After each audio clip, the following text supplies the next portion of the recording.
I believe that Satan, the opposition, is very opportunistic. The thing about addictions is they're progressive. We're here to help. But if you're not ready, I've told God that he can have you.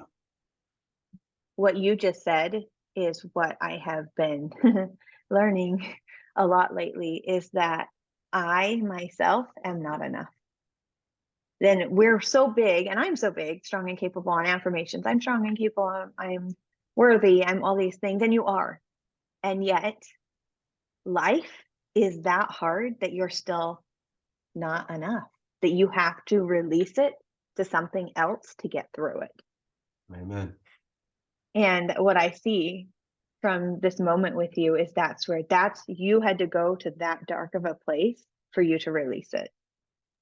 You had to be there. And I'm thankful for you that you allowed yourself to go there, because again, talking about bravery and courage, it takes courage to stand up and fight when everything is so dark and so black. And so you made a choice in that moment. You made a choice to live. And I think in today's world, more people are making that choice than we realize, whether it's through addiction or mental health or the beautiful combo that often comes together. Mm-hmm. It is a choice to stand up and fight, and it's a choice to kneel down and release. And you have to do both to get through it. Really, that every step of that process was just learning how to to sit in discomfort and to see myself for who I was. The program of recovery, regardless of where you go, what facility it is, what the approach is, it's really about reconnecting. They use the term higher power, right? Because a lot of people, it's so intimidating to even put a name on it, but it's reconnecting and being able to latch on to a power greater than yourself that can restore you to sanity. We've been having this discussion of emotionally, mentally, even sometimes physically, there's different phases of life. And at first, when we're kids, when we're teenagers, what you're describing, very successful, we're kind of like the caterpillars. We're acted upon versus intentionally acting, because we're exploring the world. And so we don't have this frame of mind of like, this is who I am and I make my choices as much, especially if you don't have some kind of a school organization or some kind of culture you're involved in where it helps you define that. Then you're really being acted upon.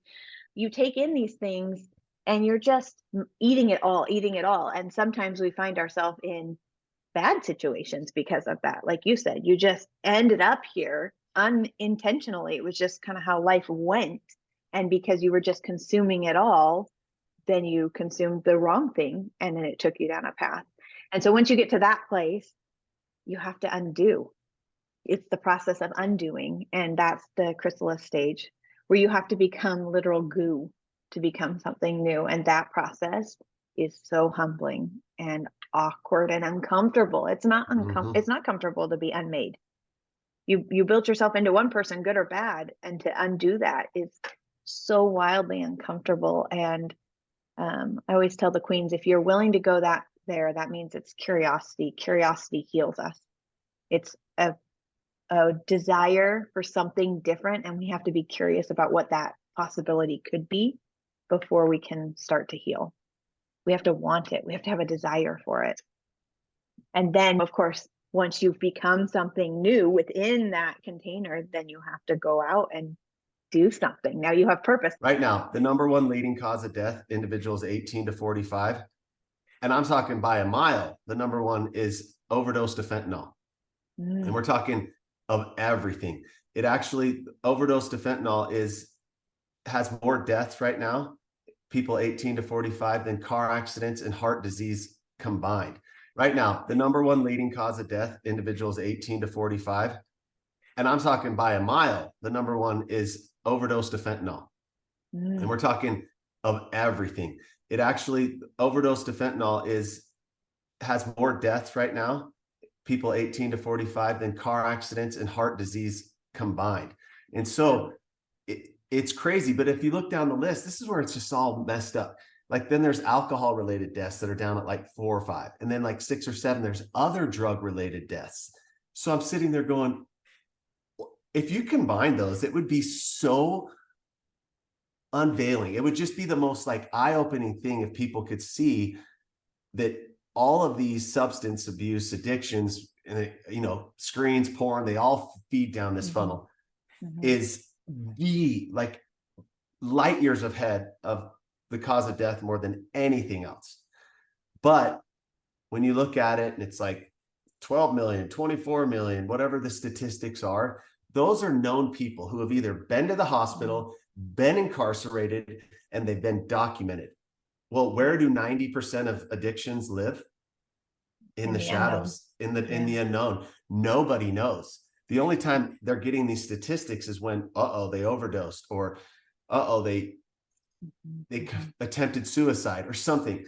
And so I'm sitting there going, okay, we have an alarming number, whatever you look at. Some say it's 10, 12, 24 million, whatever. The number is out of this world. It's 10 times whatever they're documenting, because those that are suffering are unknown. What I say is the greatest threat to the world of addiction is a family who effectively learns to intervene and how to support a person in a full program of recovery. So we created the playbook for families. Can't help everybody. What am I going to do? I'm going to go and help people like my family when I was stuck. Yep. Teach them what my family learned, because my addiction of many years came to a halt in a matter of months once my family learned how to effectively intervene, how to stand united, and to stand up against the bully of addiction. Yeah. Addiction is the only thing that kind of broke this mold, right? Like we were given agency by God, but addiction actually removes a person's agency. Not at first, right? There's always this argument. I get a lot of people of faith get to this argument like, well, is it a disease of the brain or is it a moral breakdown?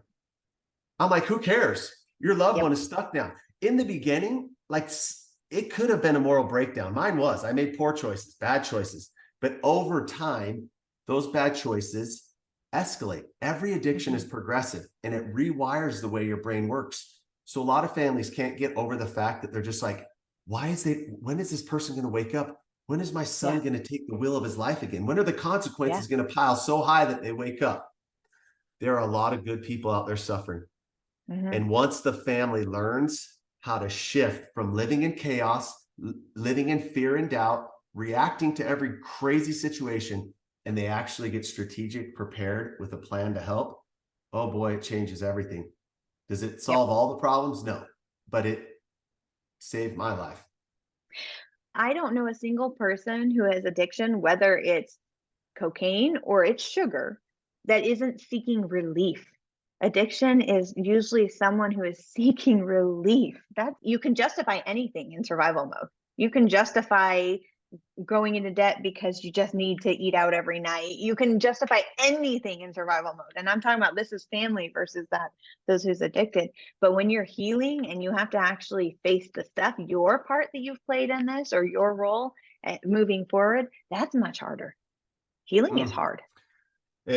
Most people would rather sit in their dysfunction because the discomfort of change is it's unbearable. My dad did it for years. And when he finally faced the discomfort and made that, like, just spoke to God and made that decision, that's when the power comes. But it is very, very, very difficult. So it requires help. It requires a lot of things. The philosophy is you can never get sick enough to help a sick person get better. It's in your thriving that you have any sort of influence on them.